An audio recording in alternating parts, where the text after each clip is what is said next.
Hey artists, today we're talking about how I like to trim my paper. What you're going to do is lay down a grid, like a cutting mat, underneath your paper, and that'll just help you line everything up. And from there it's pretty simple. So you have your paper, your grid, you'll need a ruler that's long enough to go across the span of the paper. I like a corkback ruler because then it's nice and stable.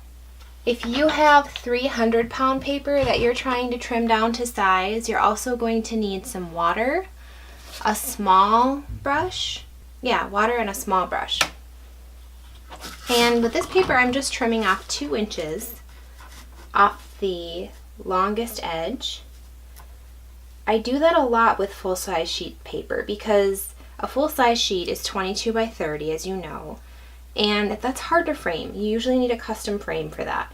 But 22 by 28, usually pretty easy to frame. And you can find frames pretty cheaply. So I'll oftentimes just take 2 inches off of the paper, and then I don't have to worry about framing it at the end.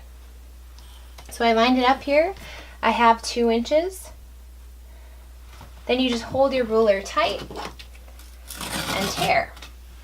Now, I'm going to demonstrate as though I was doing this on 300-pound paper by simply, you just get water and you run the brush along the edge of your ruler and really saturate those fibers. And you would do that a couple times, really let that water soak in, make sure you have enough.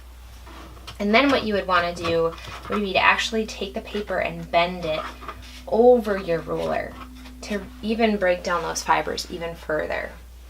So that's what you would do if you had 300-pound paper. We just have 140-pound here, so it's super simple. And yeah, you could cut, but then you wouldn't have that really cool torn edge look that you get with watercolor paper. So it really matches that way, so it's really nice. Okay, so that's how you trim down your paper to the size you want.